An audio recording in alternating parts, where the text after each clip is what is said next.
Have you ever wondered, what's the big deal about Israel? What's the big deal about Israel?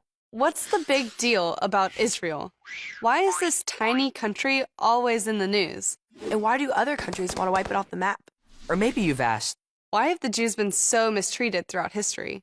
even today, why is anti-Semitism growing around the world? Or how about this? Why should we care? To answer those questions, let's go back to the beginning. God's entire plan of redemption began with the covenant. A promise to one man, Abraham, through his son, Isaac, and his son, Jacob, aka Israel. The promise included a specific piece of land, and the promise is everlasting. God always keeps his promises. Over 400 years later, God made another covenant, this time with Moses.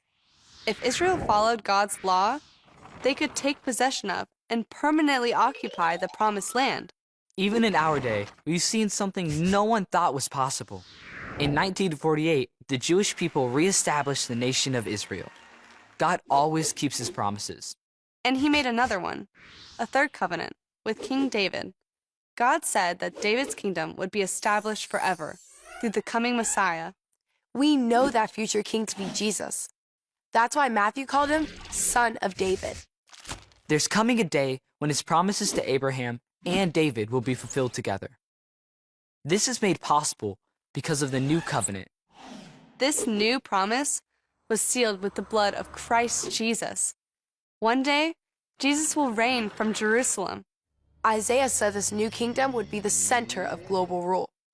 And Paul said when Jesus returns, all Israel will be saved. God always keeps his promises.